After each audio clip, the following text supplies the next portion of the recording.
Você já parou para se perguntar o porquê você se sente tão insegura e refém da opinião das outras pessoas?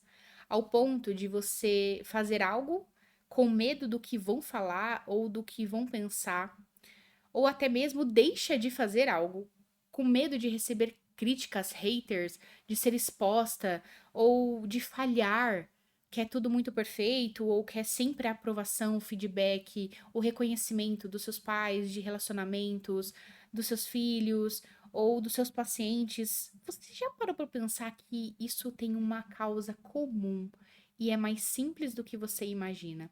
E acontece mais frequente do que você imagina? Então vamos falar sobre isso.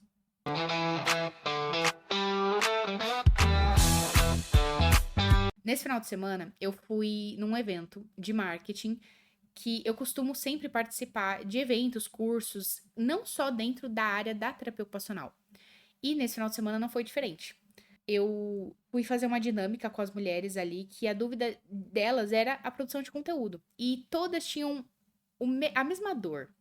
Não consigo manter constância nos meus conteúdos. E cada uma de uma área completamente diferente da outra. E adentrando um pouco mais na dificuldade de cada uma delas, a causa raiz era o medo do que os outros iam pensar. Todas tinham medo da reação de outras pessoas sobre o trabalho delas, sobre a identidade delas. E na terapia ocupacional não é diferente. Quantas vezes a gente se coloca nessa situação? Tem medo de se posicionar numa reunião de equipe ou na troca entre profissionais, ou de mostrar uma dificuldade, uma vulnerabilidade por medo do que vão pensar da gente, que a gente não sabe o suficiente. A gente tem vergonha, às vezes, de ter X anos de formado e ainda não entender com clareza qual que é o nosso diferencial ou explicar a terapia ocupacional. A gente fica refém do que os nossos pacientes acham da gente ou do quanto eles podem ou não pagar. A gente não tem uma consciência de qual é o nosso valor, de quanto a gente deveria cobrar ou de qual é a transformação com clareza do que a gente oferece na vida dos nossos pacientes. E a gente vive uma vida de altos e baixos, de hora eu tô muito bem, muito feliz, hoje todo mundo me elogiou, hoje tive resultados com os meus pacientes, e naqueles dias mais mornos, mais cotidianos, ou naquele principalmente que você recebeu uma crítica, o mundo acabou. Isso acontece por um denominador comum, que é a falta de amor. E eu vou clarear mais pra você. Trouxe até um objeto pra te trazer uma analogia. Agora vamos achar esse objeto. Aqui, achei. Ai, ai. Imagina só que você tá dentro desse cano aqui e você passa uma vida inteira olhando em volta. Então, pensa na lateral. Você tá aqui dentro e aí você procura amor, expectativa, elogio, acalento, cuidado nas outras pessoas, nos seus pais. Se os seus pais não te deram, você procura num relacionamento. Se o seu relacionamento foi abusivo, porque você estava frágil, querendo receber muito amor, você procura no trabalho. Se você não encontra no trabalho, você procura essa valorização pessoal, profissional, em objetos, em coisas, em status, em conquistas, em marcos, e sempre fica na lateral, sempre se comparando, sempre vendo muito o que o outro tá fazendo, onde o outro chegou, ou onde você poderia chegar, o que tá te faltando. E isso permeia a sua vida inteira. Então, a todo momento você tá girando, procurando ao seu lado amor. Você coloca expectativa nas outras pessoas para ser amada. E você se frustra, porque, obviamente, as pessoas são falhas, as pessoas são humanas. E ninguém nunca vai conseguir te dar o amor que você necessita, que é o seu próprio. E isso reverbera na sua vida como um todo. Quantas vezes você já nos perguntou, ai, preciso falar minhas qualidades e defeitos, eu não sei.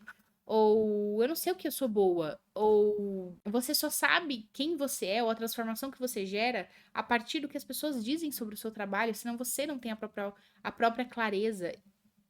E você vive uma vida de muitas oscilações.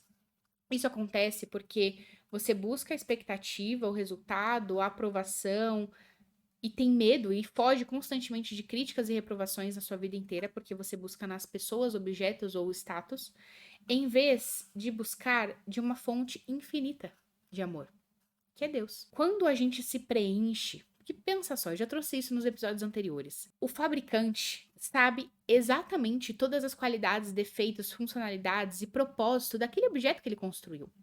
E Deus é a mesma coisa. Ele nos criou para um propósito. A gente não descobre um propósito na nossa vida, ele nos cria para um. E quando a gente coloca a nossa expectativa em pessoas, objetos ou status que é falho, é finito, a gente se frustra constantemente. Nossa, mas eu esperava, eu fiz tal coisa, eu esperava que a pessoa me retribuísse. Nossa, eu ajudei tanto esse paciente, ele me trocou por outra pessoa. Nossa, eu queria mais amor dos meus pais, ou eles são muito autoritários, ou são muito liberais. Nunca tá bom. A gente sempre coloca expectativa no outro, porque a gente busca lateralmente em pessoas falhas e que tem uma fonte limitada de amor para dar. Agora, quando a gente busca da fonte, que é o amor de Deus, que ele derrama, a gente aceita essa paternidade e a gente aceita esse amor que nunca acaba. A gente enche tanto, a gente enche tão por completo que a gente transborda. E a gente consegue servir, a gente consegue ter coragem, a gente consegue ter ousadia, a gente consegue ter segurança, posicionamento. A gente consegue dar as caras, porque quando a gente está posicionada de pé, recebe o amor de Deus, que ele é imutável, ele não acaba, ele não decepciona, ele não frustra. A gente para de colocar expectativas em objetos, coisas, status e etc. E é muito interessante, porque a gente chega num momento da vida que, se a pessoa te elogiou ou se ela te criticou, nada muda. Se tá sol ou se tá chovendo, nada muda. Se alguém te fechou no meio do trânsito, se o paciente cancelou, ou o paciente internou no hospital e você vai ficar sem receber aquele valor, e você brigou com a sua mãe no telefone, você não muda. Porque você é aquilo, você tem uma identidade, um amor próprio, e recebe esse amor, esse acalento diariamente de Deus. E isso eu quero trazer com muita clareza e muita certeza do que eu tô dizendo, porque eu era essa pessoa que ficava olhando para o lado, que eu ficava olhando para a grama do vizinho, me comparando, vendo aonde eu poderia chegar, vendo tantas pessoas fazendo X e eu não conseguindo, ou me questionava por que que meu paciente me deixa e vai procurar outro profissional, ou porque o meu paciente prefere a fisioterapia do que a terapia ocupacional para pagar, ou por que que eu cobro tal valor e eles acham absurdamente caro. Ou diversas outras situações, ou esperava que meu marido fizesse X coisa por mim e não fez. Ou eu tinha expectativa de receber uma atenção ou um cuidado específico dos meus pais e não recebia. Quando você tem muita clareza de quem você é, a filha de quem você verdadeiramente é dos céus e recebe diariamente sinais de Deus, de que Ele está presente na sua vida, de que Ele te ama do jeito que você é, com as falhas que você tem, você para de se preocupar e colocar a sua autoimagem, o seu alto valor nas outras pessoas ou no que elas pensam de você. E a falta, na verdade, se você parar para analisar, a sociedade é disfuncional pela falta de amor. Pessoas fazem o que fazem, ou tentam, ou são arrogantes pela falta de amor e não sabem lidar com isso, ou elas buscam sempre status, carro, casa, viagem, por falta de amor para preencher um vazio, ou são viciadas em alguma substância, ou em filmes, ou não importa, para preencher um vazio do que elas não receberam. Tudo. Toda disfuncionalidade é pela ausência de amor. E quando você reconhece isso, que você vê que o seu valor está muito no que os outros dizem de você, é aí que você padece. É aí que você se frustra, é aí que você procrastina, é aí que você não tem força, disciplina e motivação para fazer as coisas da sua vida, da sua rotina, porque tudo é muito difícil, porque do outro é melhor. Se a digital do seu dedo é única, você acha mesmo que Deus não te criou para um propósito único? Só que você tá muito mais preocupada com o que vão pensar de você em vez de ser autêntica. O fato de você se menosprezar ou sentir uma insegurança em se posicionar e de acreditar no seu próprio potencial é porque você não recebeu isso de alguma forma. Então, como você vai acreditar no seu potencial se a sua vida inteira você recebeu críticas e deixou se afetar por elas?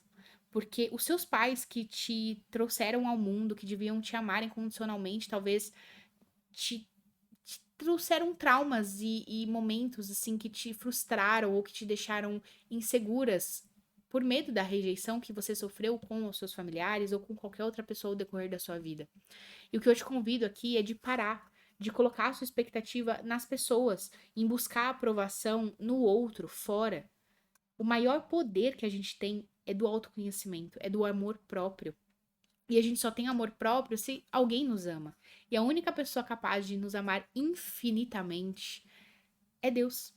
E eu só fui conhecer isso muito recentemente, mais especificamente há 5 meses, porque até então eu achava que Deus era extremamente autoritário, que se eu respirasse errado, ele me mandaria pro inferno. Deixa eu te contar. Você tem dúvida de alguma coisa? Vai na fonte. Sabe o telefone sem fio? Se a gente começar. Tem a fonte verdadeira, que é a Bíblia. E essa Bíblia, inclusive, me ajudou muito a ter um entendimento maior, porque ela é comentada, inclusive chama a Bíblia de Estudo Joyce Meyer. Joga no Google, ela é maravilhosa, se chama A Bíblia da Vida Diária. Ela basicamente traz a Bíblia na sua pureza, na sua verdade, na sua fonte, na primeiro ouvido ali no telefone sem fio. E ela comenta, ela traz, vamos dizer, a moral da história de vários capítulos na Bíblia inteira. E ainda traz, em alguns momentos, a aplicação para a vida. Então, você lê aquela página da Bíblia e você fala, não entendi. Aí você vai para a moral da história, para o quadro de resumo, de comentário. E ainda tem uma possibilidade de você usar de estratégia para aplicar na sua vida. Então, às vezes, a gente coloca expectativas nas outras pessoas, ou no como elas nos tratam, ou em situações, em conquistas da vida e para de olhar para dentro. Quem é a gente? Se você pudesse se descrever, o que você acredita, qual o seu diferencial, qual é a transformação que você gerar na vida das pessoas, ou o que você é, quem você é, e sem se importar com o que vão dizer, se vestir sem se importar com o que vão dizer, se expor ou falar a sua opinião sem se importar com críticas ou com reprovação, rejeição. Se você buscar da fonte, parar de ir nas ramificações ou em outros locais, isso aqui não é à toa que isso aqui durou tantos anos e é o maior livro vendido no mundo. Aqui tem a verdade do passado, do presente e do futuro. Isso aqui tem mudado a minha vida constantemente. Tem me derramado muito amor ao ponto de fato, eu não me desestabilizar com clima, situações, críticas ou elogios. Porque hoje eu sei quem eu sou, quem é a Kimberly, o que eu sou boa e o que eu preciso melhorar. Porque eu leio o manual do fabricante e recebo amor de quem me criou. E hoje eu tenho clareza do propósito que eu fui criada. Eu não encontrei um propósito. Eu fui criada para um. E nada se compara a isso. Se você tá se sentindo perdida, para de buscar na lateral. Para de buscar nas pessoas ou à sua volta. Vira pro alto. Vem de uma fonte que nunca vai te desapontar, que nunca vai acabar.